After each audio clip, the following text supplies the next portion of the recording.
from Mexico. They're coming here, and numerous plants are coming in from Canada. They'll be announced shortly, but numerous plants are coming in to the United States from Canada.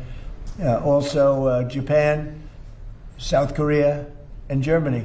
So we're doing things that nobody's ever done before. But the stock market just hit 81 times in a short year and a half period. It just hit its all-time high again.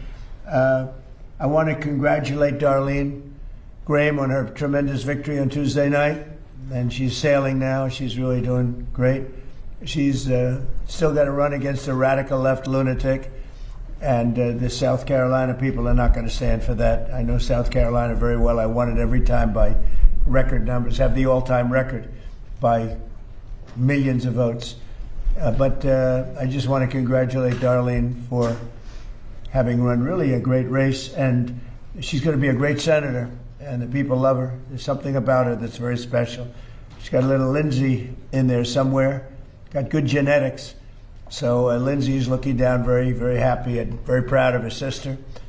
So congratulations, Darlene.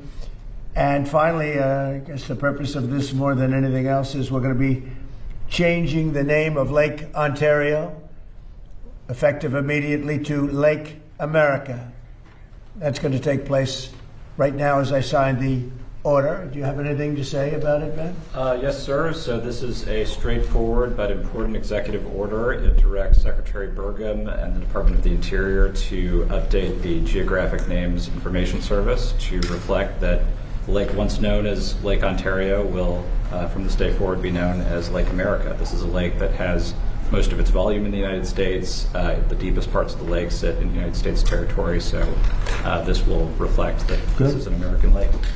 Thank you. Okay.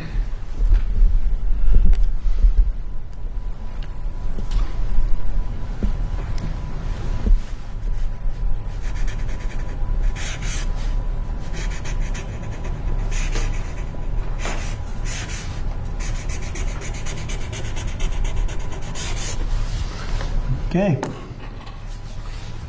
Thank you very much. And we filed all the necessary papers, documents, everything else. We notified all of the various people that we have to notify. So we've done everything that you have to do. And this is official, effective immediately. Do you have any questions, anybody? Mr. President. Yes. That video yesterday, crossing out Lake Ontario and writing Lake America, it's been seen by about 30 million people, maybe more, across all the social media platforms. What message are you sending to Canada with this move today, and why was this such an important thing for you to do? It's an interesting question. No message.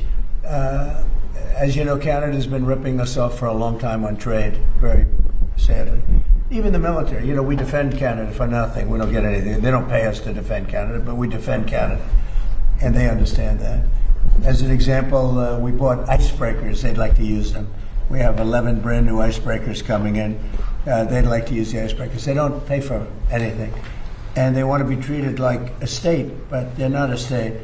But they want to be treated like they're a state. And so we just can't do that anymore. We lose, on average, over the last 15 years, $60 billion a year carrying Canada. So we just can't do it anymore. We love the people of Canada. I don't think their representatives do an appropriate job. Maybe they'll change. I really don't know. I mean, it doesn't make much difference. But we can't let the whole Canadian thing that's been going on for decades, and it has to come to a stop. So we're going to be doing tariffs on their cars that are coming in at a substantial level, because we want to make the cars here. We don't want if they can make their own cars if they want, and they can continue to make their cars for Canada. But we don't want them to make cars for the United States of America. It's very simple. Likewise, many other products. So the lake change, Lake of America, was something I've been thinking about for a long time, actually. As you know, we took something called the Gulf of Mexico, we changed it, and now it's very routinely the Gulf of America. So if you think about it, we have a Gulf and we have a lake. Now all we need is an ocean. So maybe we'll have to change the name of the Atlantic and or the Pacific. Maybe we'll change them both. are you so focused on doing things like this towards America's allies instead of doing things that Well, they haven't target treated us adversaries? well. The Canadian officials have treated us very badly. They're nasty people. They charge our farmers 400% tariffs. They've been doing it for a long time. And I had them figured out in my first term, and I did some pretty strong things and had it getting pretty good. And then the election was rigged, and now I'm coming back and doing it the way it, and finishing the job. But they treat us very badly. Canada treats us very badly. I would say that of all countries, as you know, we have President Xi coming in a couple of weeks. We deal with a lot of people. People oftentimes, they'll ask me, who's the worst to deal with on trade? And I said, that's easy, Canada.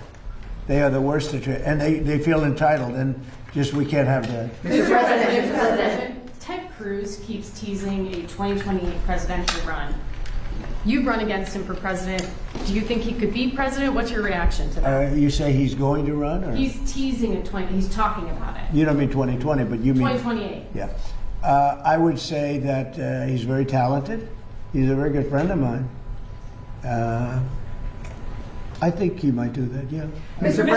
President, He's a talented guy. Mr. President, what's your reaction? What would you say to those who are concerned a trade dispute with Canada could affect American affordability ahead of midterms? Well, ultimately, it's going to be very good for us because we're losing. When you talk about affordability, we're losing $62 billion a year on average with Canada. And if you really look at it, we're losing more than that. It's too much. It's too much. We can't lose that. We don't want to lose that. We don't want to lose it anymore. Mr. President, has Vladimir Putin agreed or committed to not attacking a NATO territory? I've had good talks with him. He's not going to be attacking a NATO territory. Mr. President, what's your reaction to the latest Supreme on the... Court earlier this week ruled on mail-in ballots, and there are states like North Carolina that have ballots that go out next week. How are states supposed to implement this? Well, they're in able to fit. North Carolina is great.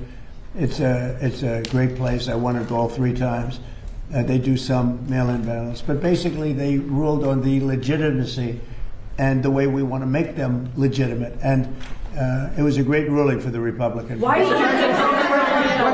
do you keep voting by mail, sir? You say it's a concern. Deliver a warning to Russia not to attack NATO territory during his... Well, I don't want to comment on that, but they're not going to attack. Mr. President, on Nepal, Mr. President, what's your reaction to the Americans missing in Nepal? Oh, it's terrible. No, and we've called Nepal and we've offered any help that they need. You know, we have a very good relationship with Nepal, and that was that was mud and water as a mixture. Nobody's ever seen anything quite like that. We're very powerful, strong, well-built buildings were wiped out like they were toothpicks. That's a terrible thing. No, we are sending aid, and we've spoken to the leadership, and we let them know anything they want we'll have. And there were 50, maybe 60 Americans over there. We haven't gotten the full list yet, but hopefully they're okay. But that looks like something that people will not be. Somebody will be lost, unfortunately. Mr. President, I have a follow-up question. There is reports that Vladimir Putin is meeting with the president of Iran to talk about a nuclear agreement next week. Is there concern in the administration, in the White House, that these countries aren't taking economic D-Day seriously, that they're going to continue doing business with Iran despite the warnings? Iran is right now, they're not paying their troops. They're in deep trouble. They have very little capacity.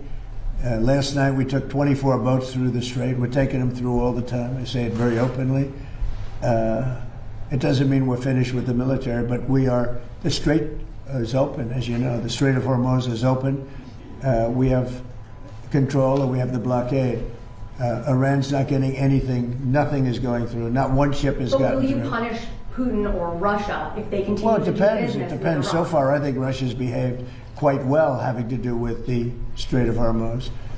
And you have to understand, for everything they do, we do also. You know, somebody was saying about China. What about China? We hear they're spying.